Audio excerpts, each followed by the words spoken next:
You mentioned Sherrone Moore, and I'm curious how you think he can keep the ship going. Obviously, you have, just from what you were just saying, you guys have extreme confidence in him.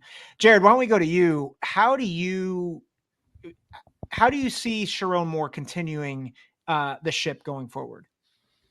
Yeah, I mean, it's a lot like a situation where you've got the quarterback that was really in the great system under a great coach, and then the older quarterback, he's got the vet in front of him, and that vet retires. Like Sherrone Moore has been in there. He just witnessed a lot of winning, and he got an advantage that I can't recall any other coach in waiting getting, where he literally got to play against some of his biggest rivals. Like he was the coach.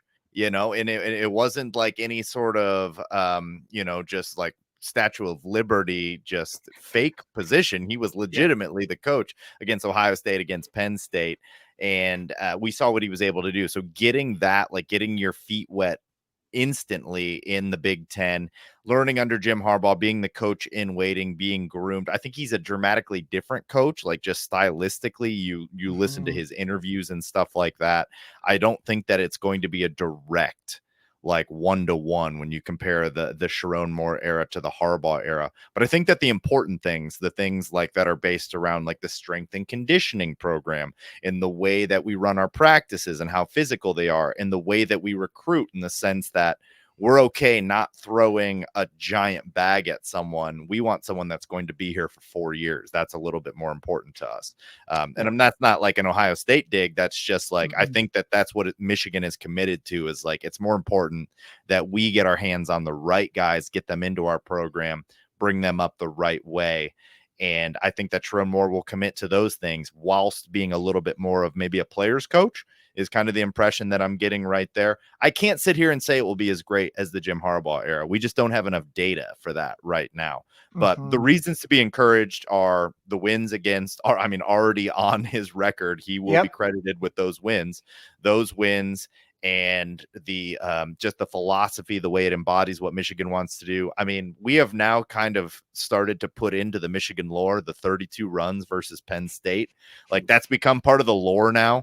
And it's something that we're like, at the time, Andy and I, when we podcast, were about, are like, interesting choice. But now I think we're just like, we hang our hats on it. So we're excited about it. The 32 runs is so impressive to me, because that's a battlefield decision. You can talk about being a good game planner and all this, and that was very unprecedented because Harbaugh gets suspended mid-flight. Then there's all the back and forth. Is he going to coach? Is he not going to coach? Sherrone Moore doesn't know what's really going on, what's going to happen. So he has to serve as head coach, OC, lead play caller, offensive line coach, all of that on just the drop of a hat. And then just to have the audacity to be like, okay, Chop Robinson is destroying our right tackle right now. It is loud in here. We're not getting the ball off. We need to run the ball, and we're going to keep doing it and keep doing it. I was blown away. Like he was coaching just to win the game, not like he was going to lose the game, not like it was his first time doing it. Just making the right battlefield decisions is so tough to do. And the other reason I'm very optimistic about it is he was there before the change and he was there after the change. He's been with the Michigan program since 2018 and he's there now. So he's seen the culture go from good to bad to worse and then slowly build each year. So he understands what it takes to not only instill a good culture, but to sustain that over multiple years. Yeah. Well, and I'd asked you this question in prep, but in your minds, is Sherrone Moore the right guy? It sounds like unequivocally, absolutely. yes. Unequivocally. Yeah. I wrote one thing, and Andy and I just went back and revisited the 2015 coaching search. Some of the names that we were talking about in 2015 for this team are like, I think right now they're Geico like rental agents. Like these people are not even working in college football. Like one of them changed my tire the other day. It was like Todd Graham, Kevin Sumlin, Tom Herman. Like Les Miles is probably the best of the names that we had on there, other than Harbaugh. So like these coaching searches, you might think the grass is greener on the other side, but like it is usually not. And there was nobody out there other than Sherrone Moore we wanted.